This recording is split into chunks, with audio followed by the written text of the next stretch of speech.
যুক্তরাষ্ট্রের শাসনভার নিয়েই দেশজুড়ে অবৈধ অভিবাসী ধরপাকড়ের নির্দেশ দিয়েছেন ডোনাল্ড ট্রাম্প। হুঁশিয়ারি দিয়েছেন নথিপত্রহীন প্রত্যেক অভিবাসীকে যুক্তরাষ্ট্র থেকে বিতাড়িত করার। ট্রাম্প তার এই সিদ্ধান্ত অটল থাকলে কি হবে ব্রিটিশ রাজপরিবারের যুবরাজ হ্যারির ভবিষ্যৎ? এমনই প্রশ্ন চাউর হয়েছে জনমনে। তবে কি প্রিন্স হ্যারিকেও যুক্তরাষ্ট্র থেকে বের করে দেবেন ট্রাম্প? আর এমনটি হলে যুক্তরাষ্ট্রের সঙ্গে মিত্র যুক্তরাজ্যের কূটনীতিক সম্পর্কও কতটা প্রভাবিত হবে?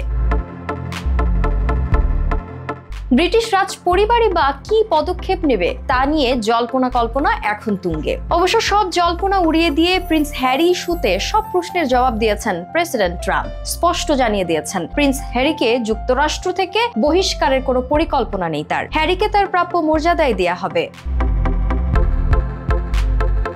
ব্রিটিশ রাজপরিবারের সঙ্গে মনোমালিন্য এবং রাজপরিবারের কট্টর নিয়ম কানুনের বাইরে স্বাধীন জীবনের আশায় যুক্তরাষ্ট্রে থিতু হন প্রিন্স হ্যারি। 2020 সালে স্ত্রী মেগান মার্কেল ও সন্তান নিয়ে ক্যালিফোর্নিয়ায় স্থায়ী হন তিনি। এ নিয়ে নানা সময়ে মিডিয়ায় সাক্ষাৎকারও দিয়েছেন আনুষ্ঠানিকভাবে রাজকীয় পথ ছেড়ে দেয়া এই যুবরাজ। সম্প্রতি হ্যারির যুক্তরাষ্ট্রের ভিসার বৈধতা নিয়ে বিতর্ক তৈরি হয়েছে। অভিযোগ উঠেছে ভিসার আবেদনে তিনি ভুল তথ্য দিয়েছেন, গোপন করেছেন অতীতে মাদক সেবনের তথ্য। যুক্তরাষ্ট্রের অভিবাসন নীতিতে স্পষ্ট উল্লেখ রয়েছে ভিসার আবেদনে মাদক গ্রহণের তথ্য গোপন করলে সেটি বাতিল হতে পারে। অথচ নিজের আত্মজীবনী স্পেয়ার বইতে হ্যারি নিজেই স্বীকার করেছেন তিনি অতীতে মাদক সেবন করেছেন।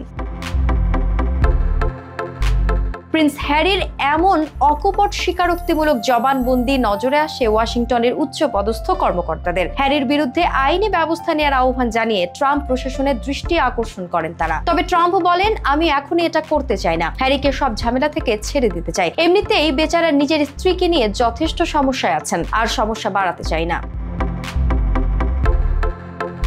যদিও ট্রাম্প আগে বলেছিলেন হ্যারির ভিসা সংক্রান্ত অভিযোগ তিনি খতিয়ে দেখবেন। 2024 সালের শুরুর দিকে এক সাক্ষাৎকারে তিনি জানিয়েছিলেন যদি হ্যারি সত্যিই মিথ্যা তথ্য দিয়ে ভিসা নিয়ে থাকেন তবে তা গুরুতর অপরাধ হবে এবং তার বিরুদ্ধে প্রয়োজনীয় ব্যবস্থা নেওয়া হবে।